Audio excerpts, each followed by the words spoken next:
할렐루야. 오늘도 이 새벽에 주님을 찾고자 나오신 성도님들을 주님의 이름으로 축복하고 환영합니다. 함께 이 시간 기도하며 예배 자리로 나가겠습니다. 함께 기도하겠습니다. 하나님, 오늘도 주님께 간절한 마음으로 기도하기 위해 자리에 나갑니다. 저희가 기도하는 모든 기도 제목들 가운데 주의 성령으로 응답하여 주시고 우리의 뜻이 아닌 하나님의 뜻이 이루어지는 우리의 삶이 되게 하여 주시옵소서. 오늘도 우리와 함께 하시며 우리 인도하신 주님을 기대하며 찬양합니다. 감사드리며 예수님의 이름으로 기도하옵나이다. 아멘.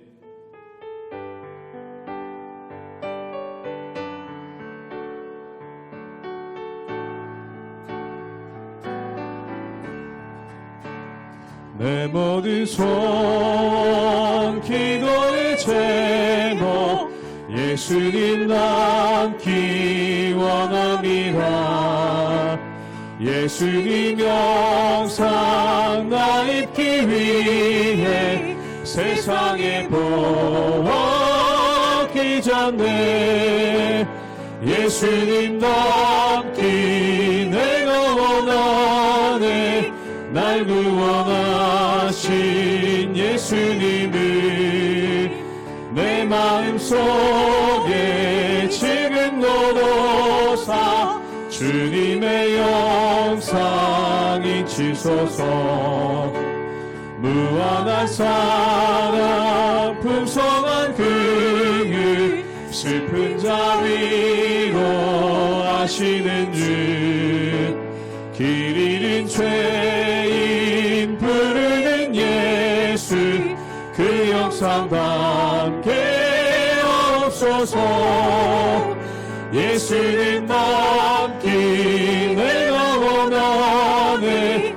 날 구원하신 예수님을 내 마음속에 지금 너로사 주님의 영상 잊히소서.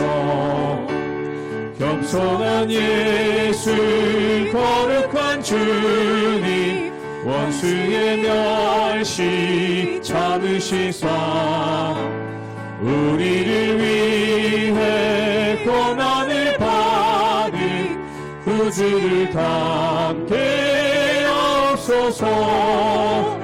예수님 닮기 내가 원하네.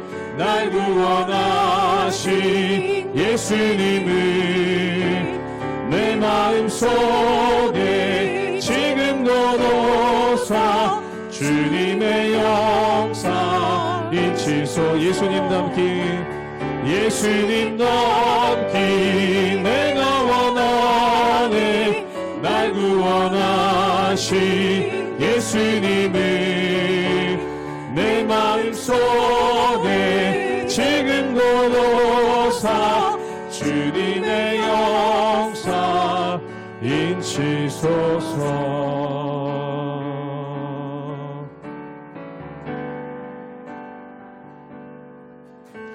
고단한 인생길 힘겨운 오늘도 예수 내 마음 아시네. 지나간 아픔도 마주할 세상도 예수 내 마음 아시네. 한 번 더 고백합니다. 고단한 인생길 고단한 인생길 힘겨운 오늘도 예수 내 마음 아시네.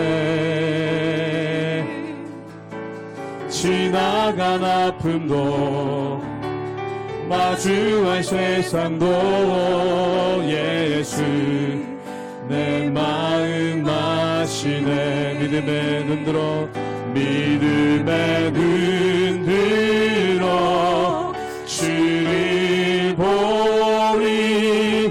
이 또한 지나가리라.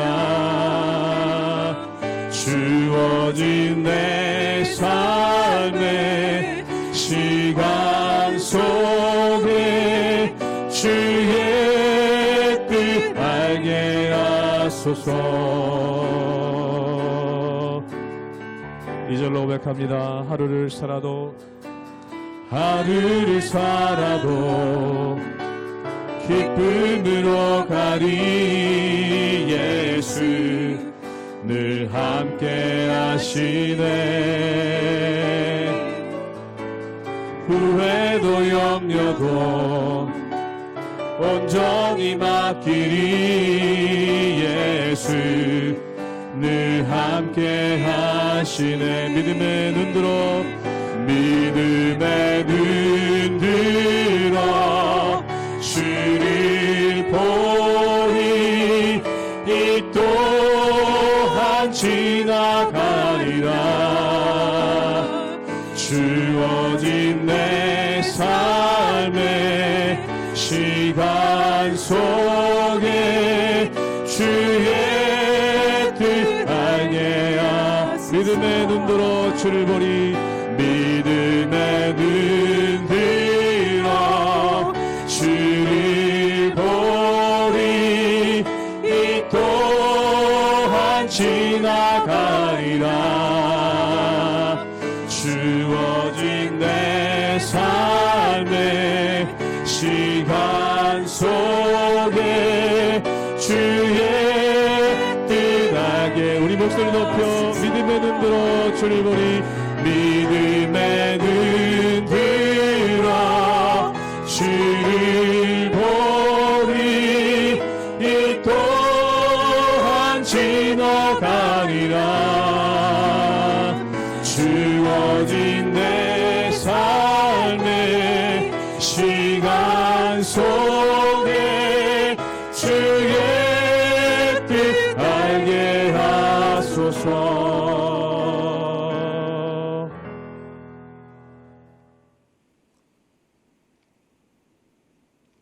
할렐루야. 우리 하나님의 은혜와 평강이 우리 성도님들 삶 가운데 날마다 가득하시기를 주님의 이름으로 축원합니다. 이 전도서 말씀 가운데 보면은 인생의 허무에 대해서 말씀하고 있습니다. 그런데 그 인생의 허무 가운데 잊지 말아야 될 것이 무엇이냐면 내가 노력한 대로 얻는 것이 아니라는 것입니다. 즉 내가 능력이 있다고 항상 얻는 것도 아니고, 또한 내가 뭔가 최선을 다한다고 뭔가를 얻을 수 있는 것도 아니라는 것이죠. 즉 모든 것에 때가 있고 또한 모든 것에 기회가 있다는 것이죠. 그럼 이 때와 기회는 누구에게 달려있는 것인가? 바로 하나님께 달려있는 것이라는 것입니다. 사랑하는 여러분, 우리가 예수님께서 기도에 대해서 가르치실 때 구하라 구할 것이라 라고 말씀하고 있습니다. 즉 구하는 것, 기도하는 것은 내 몫이고 구하게 하시는 것, 즉 응답을 주시는 것은 하나님의 몫이라는 것이죠. 그러므로 우리가 구하면서 또한 우리가 최선을 다하면서도 잊지 말아야 될 것이 있는데, 그것은 뭐냐면 모든 것을 이루시고 또한 모든 것 가운데 역사하시는 분은 하나님이라는 것입니다. 그러므로 하나님을 경외한다는 것은 뭐냐면 내가 열심히 하지만 더 열심히 기도합니다. 그 이유는 뭐냐면 모든 것을 이루어 주신 분은 하나님이기 때문에 그 하나님만 바라보며 나가는 것, 이것이 바로 온전한 신앙이고 온전한 능력이라는 것이죠. 그러므로 사랑하는 여러분, 우리가 이 세상 살아갈 때 맡은 자에게 구할 것은 충성입니다. 내가 충성을 다하는 것이고 하나님께서 그에 따라 우리에게 상을 주시는 분이 바로 하나님이라는 것이죠. 그래서 내게 맡겨주신 것들, 그 모든 것들을 온전히 이뤄가며 하나님의 은혜 가운데 거하시는 우리 모든 성도님들 되시기를 주님의 이름으로 축원합니다. 전도서 9장 11절에서 18절 말씀입니다. 내가 다시 해 아래에서 보니 빠른 경주자들이라고 선착하는 것이 아니며 용사들이라고 전쟁에 승리하는 것이 아니며 지혜자들이라고 음식물을 얻는 것도 아니며 명철자들이라고 재물을 얻는 것도 아니며 지식인들이라고 은총을 입는 것이 아니니 이는 시기와 기회는 그들 모두에게 임함이니라. 분명히 사람은 자기의 시기도 알지 못하나니 물고기들이 재난의 그물에 걸리고 새들이 올무에 걸림같이 인생들도 재앙의 날이 그들에게 후련히 임하면 거기에 걸리느니라. 내가 또 해 아래에서 지혜를 보고 내가 크게 여긴 것이 이러하니 곧 작고 인구가 많지 아니한 어떤 성읍에 큰 왕이 와서 그것을 에워싸고 큰 흉벽을 쌓고 치고자 할 때에 그 성읍 가운데 가난한 지혜자가 있어서 그의 지혜로 그 성읍을 건진 그것이라.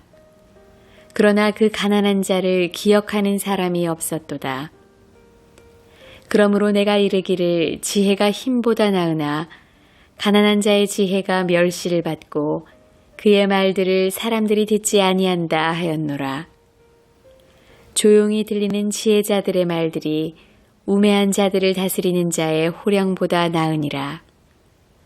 지혜가 무기보다 나으니라. 그러나 죄인 한 사람이 많은 선을 무너지게 하느니라. 오늘 전도서 9장 말씀에 보면은 솔로몬이 이 세상을 살아가면서 그가 한 가지 얻고 깨달은 것이 있다는 겁니다. 그것에 대해서 전도서 9장 11절에 이렇게 말씀하고 있습니다. 우리 함께 전도서 9장 11절의 말씀을 읽도록 하겠습니다. 제가 읽겠습니다.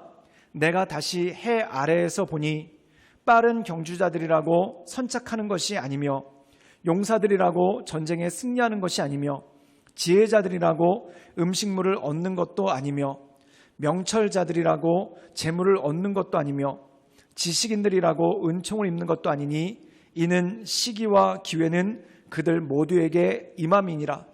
오늘 말씀 가운데 보면은 빠른 자라고 반드시 선착하는 것, 즉 이기는 것이 아니라는 것입니다. 또한 용사라 하더라도 반드시 전쟁에 이기는 것도 아니라는 것입니다. 또한 지혜자라고 해서 음식물을 얻는 것도 아니고 또한 명철한 사람이라고 반드시 재물을 얻는 것도 아니라는 것입니다. 또한 지식인들이라고 은총을 입는 것도 아니라는 것이죠. 그렇다면 그가 가지고 있는 재능과 능력이 있어도 그게 반드시 결과로는 이루어지지 않는다는 겁니다. 그럼 무엇이 더 중요한가? 시기와 기회가 더 중요하다. 그럼 이 시기, 때와 기회를 주시는 분이 누구인가? 바로 하나님이라는 것이죠. 사랑하는 여러분, 우리가 성경에 보면은 다윗과 골리앗의 싸움이 나옵니다. 사랑하는 여러분, 골리앗이 훨씬 더 강한 자입니다. 그럼 세상의 법칙으로 보면은 골리앗이 다윗을 이기는 것은 당연한 일이 아니겠습니까? 그런데 우리가 모든 결과에서 알듯이 골리앗이 다윗에게 패배하죠. 그 이유가 무엇입니까? 하나님께서 다윗과 함께 하셨고 또한 하나님께서 다윗을 이끌어 주셨기 때문에 그렇다는 것입니다. 즉 시기와 때, 즉 시기와 기회를 하나님께서 다윗에게 주셨기 때문에 그렇다는 것입니다. 그렇다면 다윗은 그 시기와 기회가 하나님께 있음을 알고 그냥 놀고 살았는가? 그게 아니라는 거예요. 그의 삶 가운데 최선을 다해서 한 것이 있다는 겁니다. 그 최선을 다해서 한 것이 그가 골리앗을 쓰러뜨리기 위해 어떤 검술이나 창술을 익힌 것이 아닙니다. 그는 목동이었죠. 즉 장수나 용사가 아니었다는 겁니다. 그렇다면 이 사람이 목동으로서 무엇을 했는가? 양들을 잘 지키기 위해서 돌팔매를 잘했다는 거예요. 즉 다시 말해서 그가 돌팔매를 통해서 자기의 양들을 해치려고 오는 들짐승들로부터 양들을 지켰다는 것이죠. 그런데 이것이 시기와 때를 하나님께서 주시니까, 이 시기와 기회를 하나님께서 주시니까 이 돌팔매하는 기술을 가지고, 이 물맷돌을 가지고 돌팔매하는 기술을 가지고 골리앗을 쓰러뜨리는 그러한 역사가 나타나지 않습니까? 이 시기와 기회는 하나님께서 주시는 것입니다. 그럼 나는 무엇을 하는가?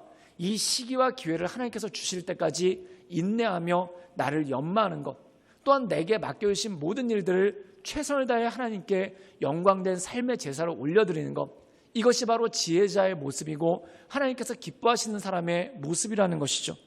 우리 함께 전도서 9장 17절의 말씀을 읽도록 하겠습니다. 제가 읽겠습니다. 조용히 들리는 지혜자들의 말들이 우매한 자들을 다스리는 자의 호령보다 나으니라. 오늘 말씀 가운데 보면 조용한 말이 호령보다 낫다는 겁니다.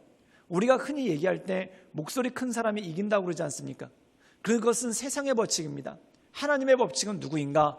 하나님을 경외하는 사람이 이깁니다. 하나님은 경외하는 사람은 조용히 이야기해도 사람들의 귀에 들립니다. 그런데 우매자들의 호령소리는 사람들의 마음을 움직이는 것이 아니라 오히려 분노를 일으키게 되는 그러한 모습이 그 가운데 있다는 것이죠. 그러므로 우리가 이 세상을 살아갈 때 우리를 진정으로 승리하게 하는 것, 성공하게 하는 것이 무엇입니까? 하나님을 경외하는 것, 그리고 하나님께 모든 것을 맡기고 나는 내 삶의 자리에서 최선을 향해 나가는 것, 이것이 바로 하나님께서 주신 지혜이고 이것이 바로 하나님께서 주신 명철이라는 것입니다.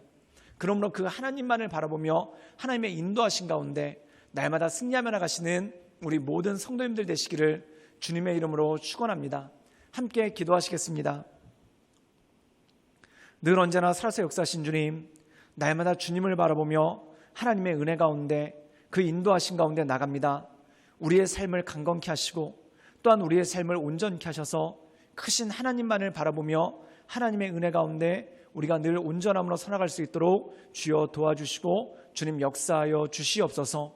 주님께 모든 걸 부탁드리오며 살아서 역사하시는 주 예수 그리스도의 이름으로 감사하며 기도드리옵나이다. 아멘.